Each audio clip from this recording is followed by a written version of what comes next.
My name is Kimberly Davis. I'm 32, and last month my father called to tell me my mom was seriously ill.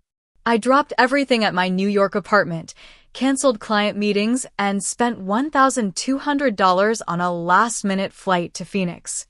When I arrived, exhausted and worried sick, I found my parents and sister Amanda packing swimsuits and sunscreen. Turns out, nobody was sick. They just needed a free babysitter for Amanda's 3 kids while they enjoyed a 10-day Bahamas cruise. The betrayal hit me like a freight train, but instead of exploding, I smiled.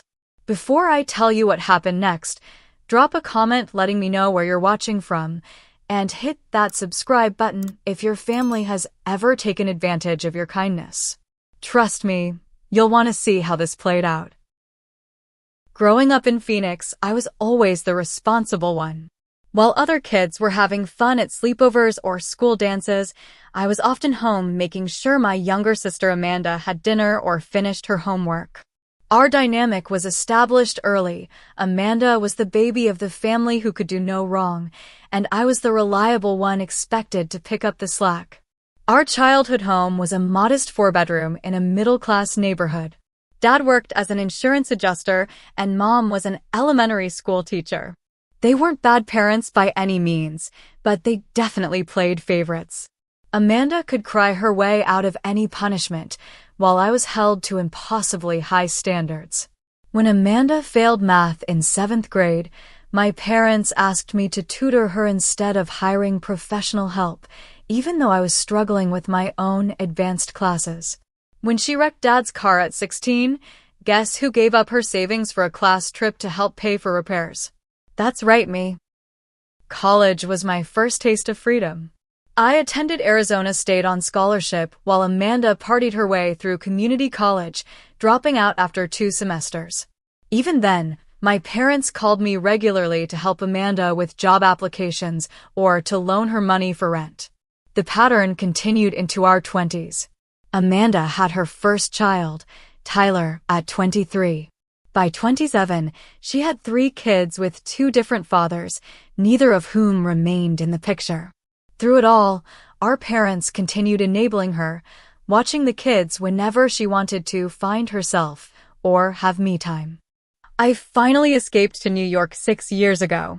After earning my MBA, I landed a job at a boutique event planning firm that specializes in corporate events. Through hard work and late nights, I built a reputation as someone who could handle high-pressure situations with grace.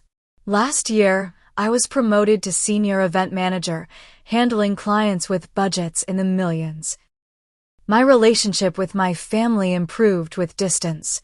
I'd visit twice a year, send gifts for birthdays and Christmas, and maintain a cordial relationship during our weekly phone calls. I genuinely love my niece and nephews, Tyler, now 9, Lily, 7, and Max, 4, despite their mother's entitled behavior. I limited contact mainly for self-preservation. Every conversation with Amanda inevitably turned into complaints about how hard motherhood was, followed by not-so-subtle hints that I should help more because I only had myself to worry about. The week before my dad's call, I was deep into planning a major product launch for our biggest client, a tech company unveiling their groundbreaking new software. The event was scheduled for the following month, and I was working 14-hour days coordinating vendors, finalizing the venue details, and preparing contingency plans.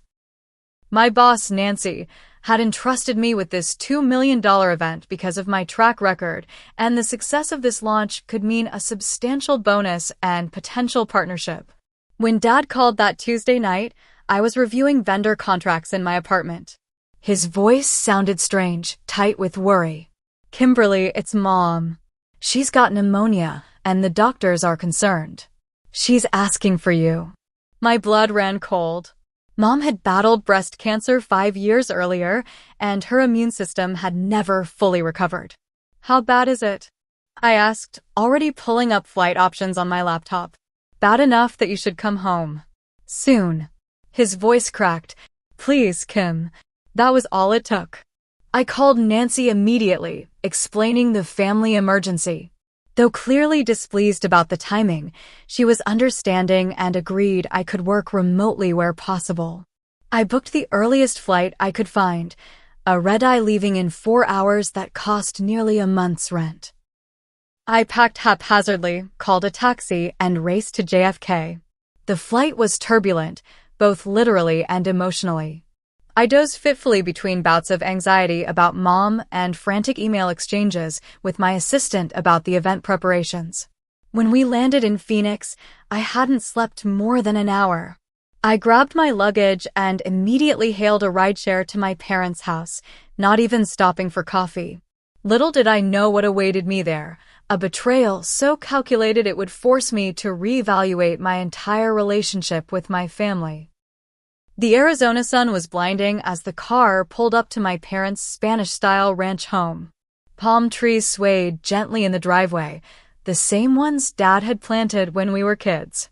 I paid the driver, grabbed my suitcase, and rushed to the front door, my heart pounding with dread about Mom's condition.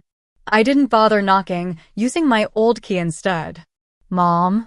I called out, dropping my bags in the entryway. "Dad? I'm here." The sound of laughter floated from the kitchen, not the subdued tones you'd expect in a house with a seriously ill patient. Confused, I followed the noise. There, gathered around the granite island counter, stood my entire family. Mom was vibrant and healthy, organizing a pile of beach hats. Dad was checking a printed itinerary. Amanda was folding tropical print dresses into a suitcase. 3 matching luggage sets stood by the sliding glass door. "Kimberly," Mom exclaimed cheerfully. "You made it." Perfect timing. I stood frozen, trying to process what I was seeing. "You're not sick." An awkward silence fell over the kitchen. Mom and Amanda exchanged glances while Dad suddenly became very interested in his paperwork. "Well," Mom finally said, "I had a little cold last week, but I'm fine now." "A cold?" I repeated numbly. "Dad told me you had pneumonia. That doctors were concerned. That you were asking for me."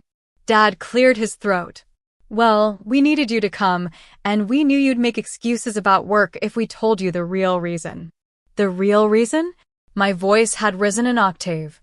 That's when Amanda stepped forward with her practiced smile, the one she'd used since childhood to get her way. "We're going on a cruise. 10 days in the Bahamas. It's been planned for months, and we really need this break." "What does that have to do with me?" I asked, though the sinking feeling in my stomach told me I already knew. "The kids," Amanda said brightly. "They can't come with us. It's an adults-only cruise. And we knew you'd be perfect to watch them while we're gone." The room spun slightly. "You lied about Mom being seriously ill, so I would fly across the country to be your babysitter?" "Well, when you put it like that," Dad began. "Yes, that's exactly how I'm putting it," I snapped. "Because that's what happened." Amanda rolled her eyes. "Don't be so dramatic. You were coming home for the holidays anyway, right? This is just a few weeks earlier. I was coming home for 3 days at Christmas, not 2 weeks in October. I'm in the middle of planning a major event. I could lose my job over this." Mom finally spoke up. "Sweetie, family comes first. Amanda and your father, and I really need this vacation. It's been so stressful with the kids and everything. And my life isn't stressful?" I was shouting now. I paid $1,200 for a last-minute flight. I thought Mom was dying. From the living room, 3 small faces peered around the corner.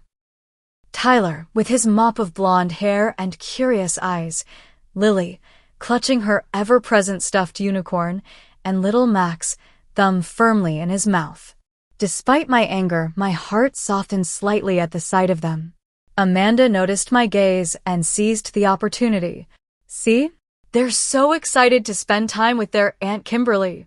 You don't have kids, so you wouldn't understand how desperately parents need breaks sometimes." That condescending comment reignited my fury. "I understand perfectly that you want a vacation. What I don't understand is why you had to lie and manipulate me instead of asking like a normal person." Dad stuck between us. "Now, Kimberly, don't overreact. We knew you were busy with work, but family obligations come first. We needed someone we could trust with the kids, and you're their aunt. Family obligations? I laughed bitterly. Like honesty? Respect for each other's lives? Or does obligation only go one way in this family? Mom's expression hardened.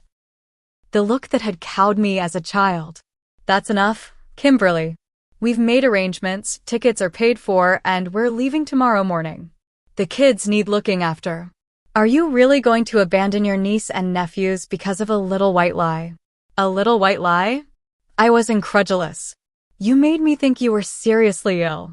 Well, Dad said with infuriating casualness, we knew you wouldn't come if we told you the truth. And there it was, the admission that they knew exactly what they were doing. They had deliberately manipulated me, counting on my love for Mom and my sense of family duty. Amanda stepped closer, her voice honeyed, but her eyes calculating. It's just 10 days, Kim. The kids are really well behaved now. Tyler's ADHD is mostly under control with his medication. Lily only has dance class twice a week, and Max, well, he's still in his destructive phase, but he naps in the afternoon. Under control? I repeated. The last time I visited, Tyler disassembled my hair dryer with a butter knife. Lily had a 2-hour meltdown over a broken crayon, and Max drew on every wall in the guest room.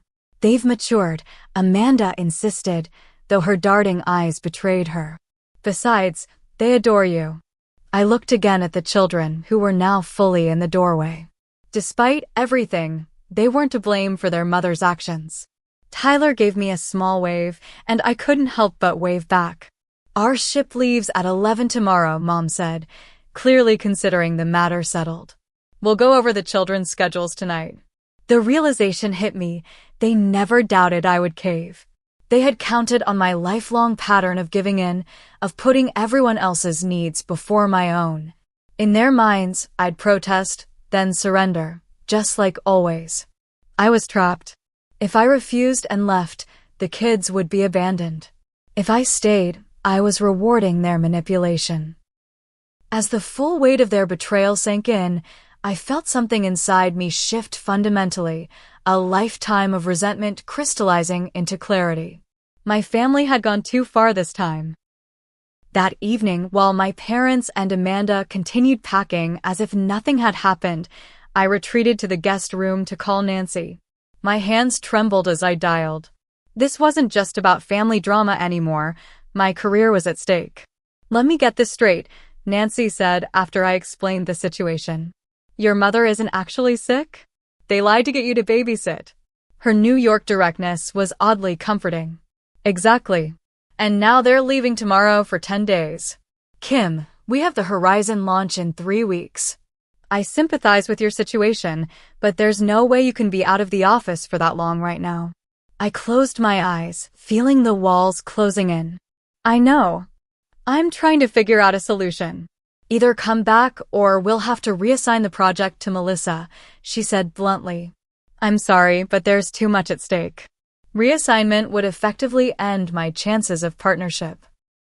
After we hung up, I sat on the edge of the bed, trapped in an impossible position. If I abandoned the kids, I'd never forgive myself.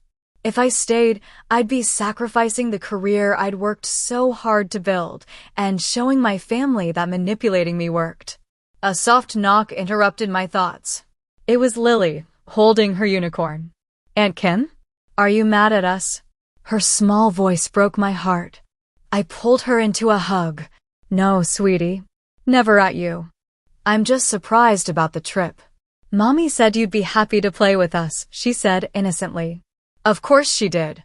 I always love spending time with you, I told her truthfully. I just wish I'd known sooner. Lily nodded solemnly. Like when Mommy surprises us with the dentist. I hate surprises. Out of the mouths of babes. Dinner was a tense affair. Mom had ordered pizza, and while the kids chattered excitedly about all the things we would do together, the adults ate in uncomfortable silence. I noticed that despite the months of planning Amanda had mentioned, there seemed to be very little actual preparation for the kids. After the children went to bed, Amanda provided what she called a handover briefing, which consisted of a hastily scribbled note with their school details and a vague outline of their routines. Tyler needs his medication each morning with breakfast. The prescription bottle is in my bathroom. Lily has dance on Tuesdays and Thursdays. You'll need to get her there by 4. Max still has accidents sometimes, so there are pull-ups in his drawer. Oh, and none of them will eat vegetables unless you hide them in pasta sauce. What about emergency contacts? Their pediatrician's information? Health insurance cards? I asked. Amanda waved dismissively. They're healthy kids. You worry too much. And what about money for food, activities, or emergencies? I pressed. My sister had the grace to look slightly embarrassed. We spent quite a bit on the cruise. I'm sure you can cover anything they need, and we'll pay you back. You make good money in New York, right? Before I could respond, Mom interrupted. It's getting late, and we have an early start tomorrow. Everything will be fine, Kimberly. You're making this more complicated than it needs to be. Their departure the next morning was a whirlwind. Dad loaded the luggage while Mom fussed over the kids, giving last-minute instructions and kisses. Amanda barely said goodbye to her children, too busy checking if she'd packed enough sunscreen. Our cell service might be spotty on the ship, Dad mentioned casually as they headed for the door. Don't call unless it's a real emergency. And just like that, they were gone, leaving me with 3 children and a growing sense of dread. The chaos began almost immediately. Max threw a tantrum when he realized his mother had actually left. Lily couldn't find her favorite hair clips for school. Tyler announced he hated the breakfast I made and demanded chocolate cereal instead. By the time I got them all to school late, because no one had told me about the specific drop-off procedures, I was already exhausted. I returned to the empty house and tried to salvage some work, sending emails and joining a conference call about the Horizon launch. We need those vendor confirmations by tomorrow, my assistant Julian reminded me. And the client wants to revise the seating chart again. I'm on it, I promised, though I had no idea how I'd manage everything. That afternoon, school pickup was another disaster. I went to the wrong entrance, then had to navigate the complex carpool lane system while other parents honked impatiently. Tyler had lost his backpack, Lily was in tears because someone had said her drawing was babyish, and Max had apparently decided pants were optional and was missing one leg of his jeans. The evening spiraled further out of control. I discovered the refrigerator was nearly empty except for condiments and some questionable leftovers. After an emergency trip to the grocery store, with all 3 kids in tow because I couldn't leave them alone, I returned to find that Max had managed to unlock my phone and was in the process of deleting my emails. Look, Aunt Kim. I'm fixing it, he announced proudly as I watched in horror. By the time I got them all bathed and into bed, it was past 10. I collapsed onto the couch, only to receive a text from Amanda. It was a selfie of her and our parents on the cruise ship, cocktails in hand, with the caption, "Bon voyage.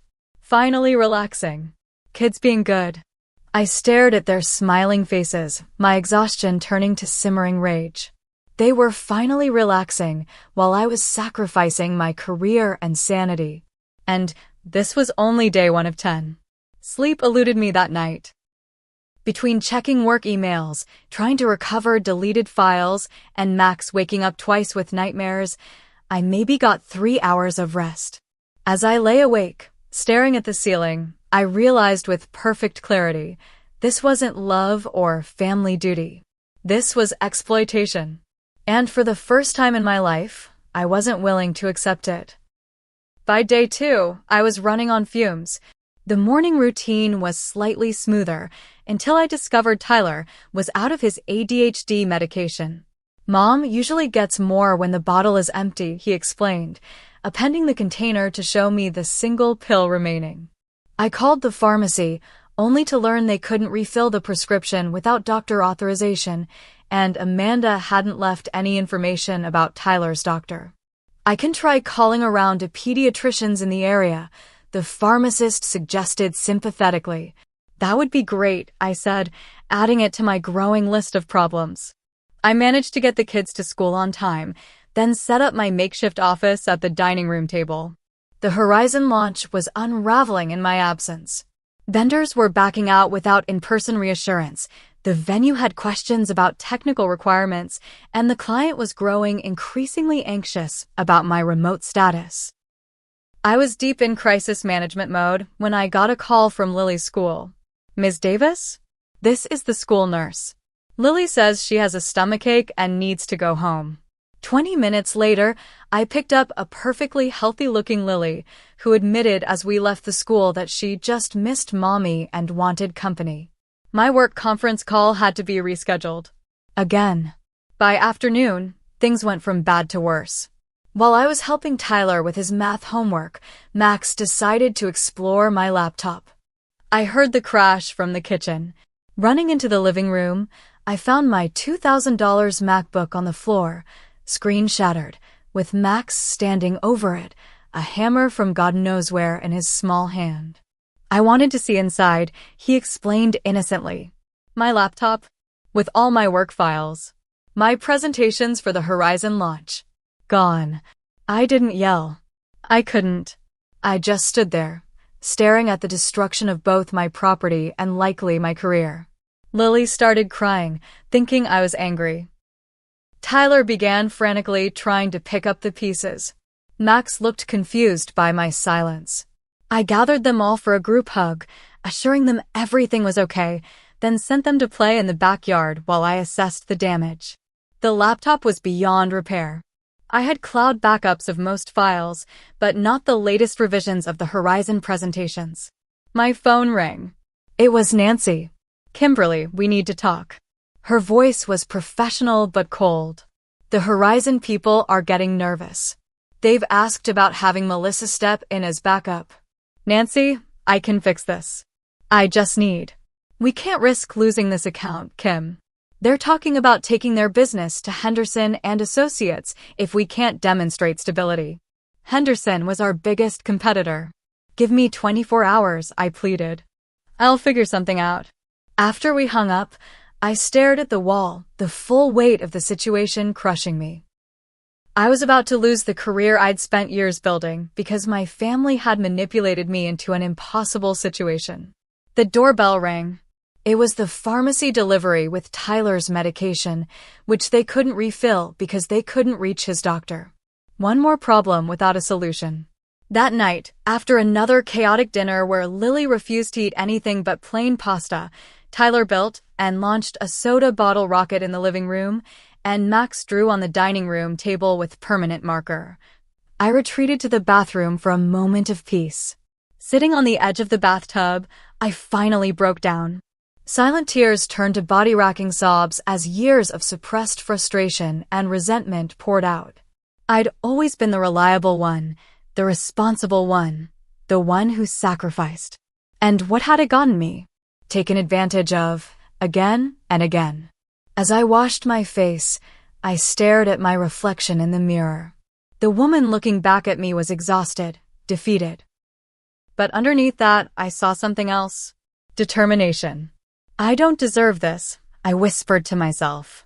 And, for the first time, I truly believed it.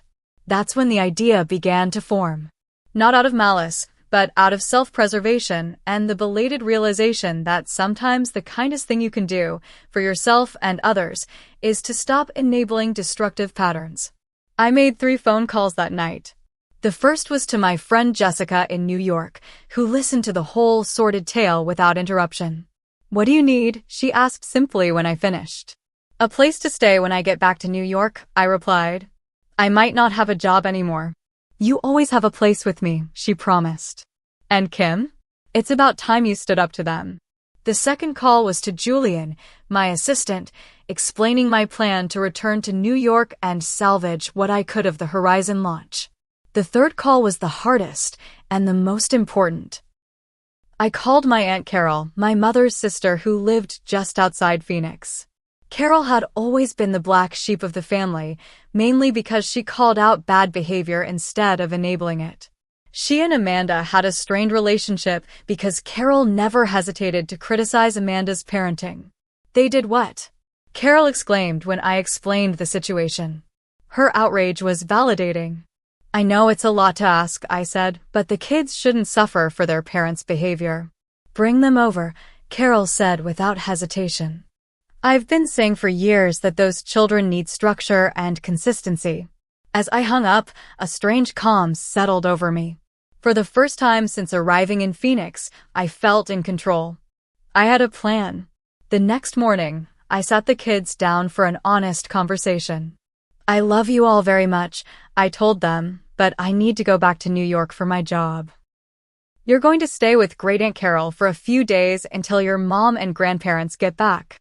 I expected tears or protests, but instead, Tyler asked thoughtfully, is it because we've been too much trouble?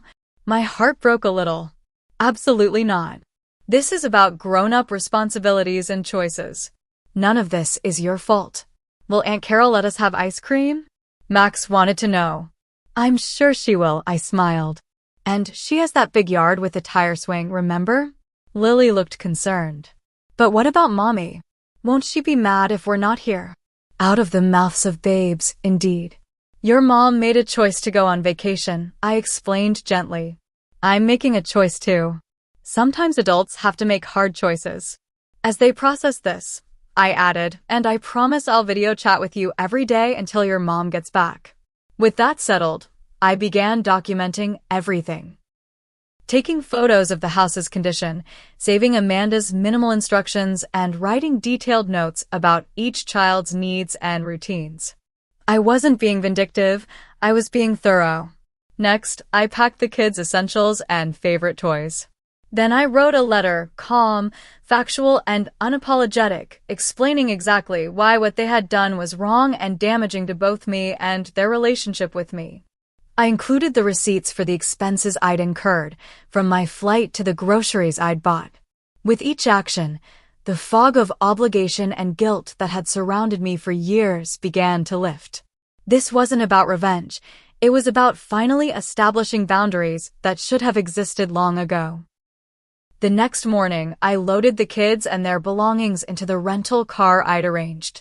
The drive to Aunt Carol's was filled with Tyler's excited chatter about her pool, Lily's questions about when her mother would return, and Max's attempts to sing the alphabet song on repeat. Carol's home was a stark contrast to the chaos of Amanda's. The Spanish-style house sat on a half-acre lot with mature citrus trees and a well-maintained garden. Wind chimes tinkled gently from the covered porch where Carol waited, a warm smile on her face. There are my great-nephews and niece, she called, coming down the steps to greet us. Carol had raised 3 children of her own, all now successful adults, and had a natural way with kids that immediately put them at ease. She knelt to Max's level, admiring the toy dinosaur he thrust toward her. She complimented Lily's braids and asked Tyler about his latest science project. Inside, Carol had prepared bedrooms for each child, with thoughtful touches like nightlights and stuffed animals. The kitchen counters held ingredients for cookie baking, an activity she had planned for that afternoon. I've cleared my schedule for the next week, Carol told me as the kids explored the house. My book club can manage without me, and Barbara next door will help with school pickups if needed. I handed her the folder I'd prepared with medical information, school details, and daily routines.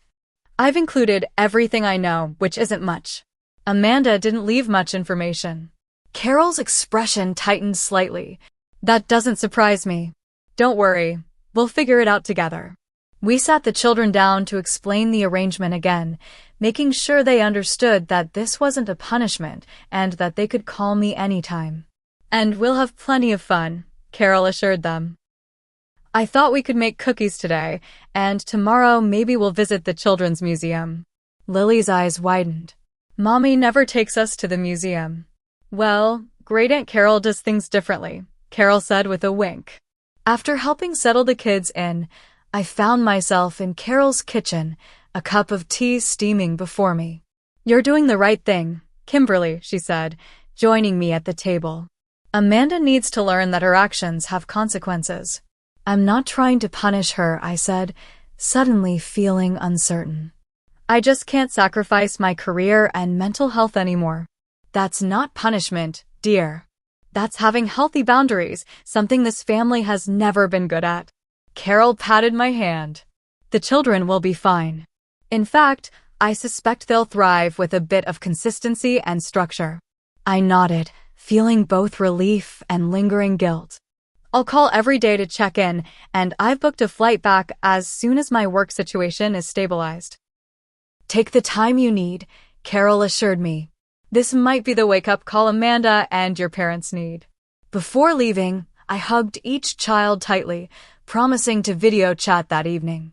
As I drove away, watching them wave from Carol's porch, I felt a complex mix of emotions, sadness at leaving them, anger at being put in this position, but also a growing sense of empowerment. Back at my parents' house, I completed the final steps of my plan. I placed my letter on the kitchen counter where it couldn't be missed. I set up automatic replies to my family's numbers with a professional message explaining that I was unavailable due to the work crisis their deception had created.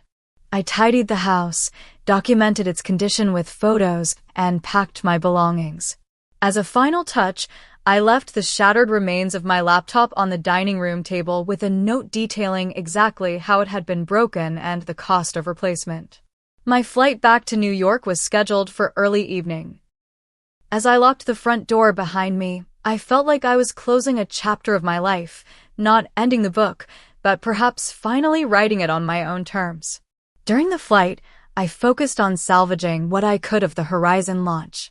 Using the in-flight Wi-Fi and my tablet, I recreated portions of the lost presentation and emailed detailed instructions to Julian.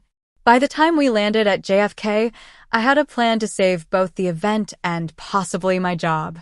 Jessica met me at the airport, enveloping me in a hug before I could even put down my bags. "I'm proud of you," she said simply. As we drove to her apartment, I checked in with Carol. The video call showed 3 happy children, faces smeared with chocolate from cookie baking, eagerly telling me about their day. "Aunt Carol lets us help cook," Tyler announced proudly. "And we have to put our toys away before getting new ones out," Lily added, as if this revolutionary concept both puzzled and pleased her. Max just waved frantically, shouting, "Miss you, Aunt Kim," before running off to show Carol's cat a cookie. "They're adjusting beautifully," Carol assured me. "Don't worry about a thing here." That night, in Jessica's guest room, I slept better than I had in days, unburdened by the weight of others' expectations and secure in the knowledge that I had finally done what was right for everyone, including myself. The explosion happened exactly as I'd anticipated. 3 days after I returned to New York, Amanda called from the cruise ship, her voice shrill with panic and rage. "What do you mean you're in New York? Where are my kids?" I maintained the calm, professional tone I'd practiced. "The children are safe with Aunt Carol." I had to return to salvage my career after being manipulated into leaving it. "You abandoned my children." She was practically screeching now. "No, Amanda. I ensured they were safely cared for by a responsible adult after their mother abandoned them for a cruise." Her sputtering was interrupted by my father grabbing the phone. "Kimberly and Davis, what the hell do you think you're doing?" "Setting boundaries," I replied evenly. "Something I should have done years ago. We asked you for one simple favor. You lied about Mom being critically ill to manipulate me into flying across the country. That's not asking for a favor. That's exploitation." "Don't be so dramatic," he scoffed. "It was just a little white lie. A lie that cost me $1,200 in airfare, nearly cost me my job, and destroyed my $2,000 laptop. Not to mention the emotional damage of thinking Mom was dying." There was a pause, then my mother's voice came on the line. "Honey, we're sorry if you felt misled, but family helps family. You know Amanda needed this break." The carefully crafted apology that wasn't actually an apology ignited my resolve further. If Amanda needed help, she could have asked honestly. You all chose deception instead, which tells me you knew what you were asking was unreasonable. "So you abandoned 3 innocent children as revenge?" Mom's voice dripped with manufactured outrage. "The children are having a wonderful time with their great-aunt, who is providing structure and stability. I video chat with them twice daily. This isn't about revenge. It's about consequences for adult choices. The conversation devolved further, with threats and guilt trips that would have crushed the old Kimberly. But I held firm, ending the call by saying, "I'm happy to discuss this when you're ready to have an adult conversation about boundaries and respect." Over the next few days, the calls and texts escalated. Amanda vacillated between rage, "You've ruined our vacation," and manipulation, "The kids are crying for me." Dad threatened everything from cutting me out of the will to telling my boss about my irresponsibility. Mom tried the guilt approach, claiming the stress was affecting her health, ironically similar to the lie that started it all. Through it all, I maintained my boundaries. I responded to each message with the same calm statement: "The children are safe and well cared for. We can discuss this when you return and are ready to have a respectful conversation." Meanwhile, in New York, I was working around the clock to save the Horizon launch. Nancy had been understandably upset, but gave me a chance to make things right when she saw my determination. Julian had stepped up admirably in my absence, keeping things afloat until I returned. "You look different," he observed during our first day back at the office. "More. I don't know, solid." I smiled, knowing exactly what he meant. Standing up for myself had changed something fundamental in how I carried myself. The updates from Carol were consistently positive. Under her care, the children were thriving with consistent routines and clear expectations. Tyler's behavior had improved dramatically with proper medication management. Carol had immediately contacted their pediatrician, whose information she already had as a family member. Lily was blossoming with the one-on-one attention during their art projects. Even Max was having fewer tantrums, responding well to Carol's gentle but firm boundaries. "I found Amanda's pediatrician information in about 5 minutes," Carol told me during one of our calls. "It was in her kitchen drawer under a pile of takeout menus. All she had to do was look." A week into their cruise, the tone of my family's messages began to shift. The angry accusations gave way to grudging acceptance, then awkward attempts at reconciliation. "We might have overreacted," Dad conceded in a voicemail. "But you still should have discussed your plans with us before taking such drastic action." It was as close to an admission of wrongdoing as I'd ever heard from him. What truly surprised me, however, was the reaction from the extended family. Word had spread about what happened, and instead of the unanimous condemnation my parents clearly expected, many relatives reached out to express support for my actions. "It's about time someone stood up to them," my cousin Rachel texted. "Amanda's been getting away with murder for years." My Uncle Mark, Dad's brother, actually called to say, "Good for you, kiddo. Jim and Sandra have been enabling Amanda's behavior too long. Maybe this will be the wake-up call they all need." Even my grandmother, usually the first to insist on family harmony at all costs, sent a card that simply read, "Sometimes love means setting boundaries. Proud of you." By the time my family returned from their cruise, public opinion had shifted decisively in my favor. They came home to find not only my letter detailing their manipulation, but also a community less willing to overlook their behavior than before. Amanda called the day after they returned, her tone subdued. "The kids seem happy at Carol's. They've been telling me about all the activities and rules." She said rules like it was a foreign concept. Max actually picked up his toys without being asked. "Carol is good with children," I replied neutrally. A long pause followed. "I didn't think about what my request would do to your job," she finally said. It wasn't quite an apology, but it was the closest Amanda had come to acknowledging my reality in years. "No, you didn't," I agreed. And Dad and Mom didn't think about the emotional impact of lying about a serious illness. Another pause. "They thought you wouldn't come otherwise." "Because I have responsibilities of my own. Adult responsibilities that deserve respect." The conversation ended awkwardly, but it was the first time we'd spoken as equals rather than in our usual enabling/enabled dynamic. 2 days later, I received the most surprising message of all, a text from my father that contained just 5 words: "You might have been right." From him, It was practically a full concession. The Horizon launch ultimately went forward successfully, though with some scaled-back elements due to the time lost. Nancy recognized my extraordinary effort in salvaging the event and, in a surprising turn, used the family emergency as leverage with the client. Kimberly managed to deliver this caliber of event despite a genuine family crisis, she told them. Imagine what she can do without such obstacles. By the time I flew back to Phoenix 2 weeks later, this time on my own terms, with a clearly defined 3-day visit, something fundamental had shifted in my family dynamic. It wasn't perfect, not by a long shot. But for the first time, there was an acknowledgement that I had the right to set boundaries and that crossing them had consequences. 6 months after what my cousin Rachel had dubbed the Great Babysitting Mutiny, I found myself back in Phoenix for a weekend visit. Spring had brought desert wildflowers and a tentative new growth in my family relationships as well. The changes were subtle but significant. Amanda had actually called 2 weeks in advance to ask if I could watch the kids for a single evening during my visit, rather than assuming my availability. My parents had stopped their guilt trips when I couldn't make it for random family events. Most surprisingly, they'd all started acknowledging my career as a legitimate priority rather than an inconvenient obstacle to my family obligations.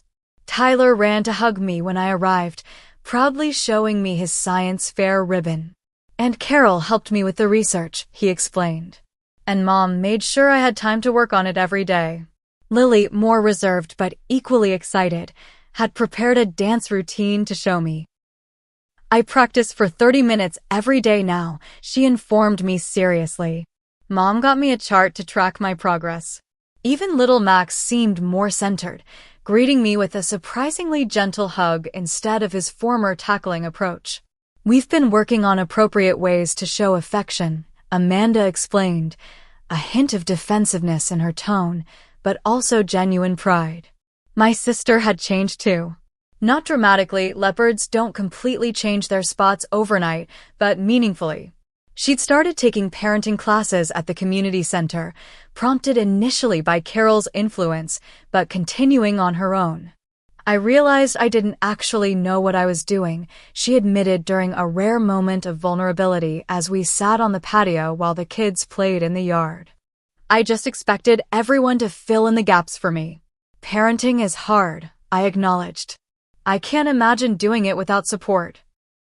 But I took advantage of that support, she said, staring into her iced tea. Especially from you. For years. It was the closest thing to an apology I expected to get, and I accepted it for what it was, growth. My parents had made adjustments too. Mom had stopped her reflexive defense of Amanda's every action. Dad had begun acknowledging my professional accomplishments, even asking thoughtful questions about my work. The most profound change, however, was within me. The crisis had forced me to articulate and defend my boundaries in ways I'd never done before. The sky hadn't fallen. My family hadn't disowned me. In fact, our relationships had improved with clearer expectations and mutual respect. Professionally, I'd not only survived but thrived. Nancy had recognized my crisis management skills during the Horizon debacle, and I'd been promoted to partner 3 months later. My new position came with more responsibility, but also more flexibility to manage my own schedule, including reasonable time for family visits on my terms.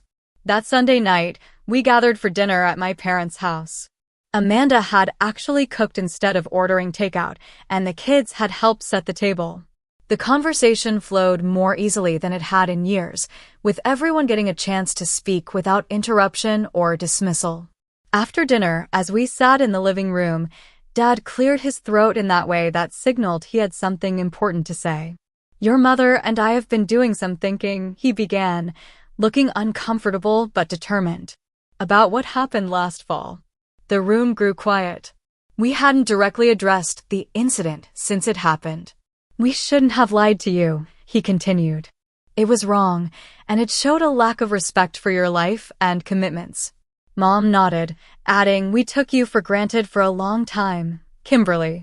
We expected you to drop everything whenever we whenever Amanda needed something. "We're sorry," Dad finished simply.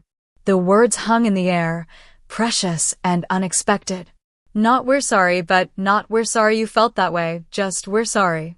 A real apology. "Thank you," I said, emotion making my voice thick. "That means a lot to me." Amanda, never one to handle emotional moments gracefully, jumped in. "And I've been trying to be more self-sufficient. Carol's been helping me with budgeting and schedules." She glanced at our aunt, who had been invited to dinner at my request. Carol smiled encouragingly. "Amanda's made remarkable progress. She hasn't asked me to babysit on short notice once this month." "Baby steps," Amanda admitted with a self-deprecating laugh. Later that evening, as I prepared to leave for my hotel, Tyler approached me with a serious expression. "Are you still mad at Mom and Grandma and Grandpa?" he asked. I knelt to his level. "I'm not mad, Tyler. I was hurt and disappointed, but we're working through it." He nodded thoughtfully. "Mom explained that you have important work in New York, like she has important work being our mom." "That's right," I agreed, touched by this evidence of Amanda's changed perspective. "And she said everyone deserves respect, even when they say no." I hugged him tight, my heart full. "Your mom is absolutely right about that." As I drove to my hotel, I reflected on the unexpected gifts that had come from that painful episode. By finally standing up for myself, I had not only gained self-respect, but had actually helped my family grow.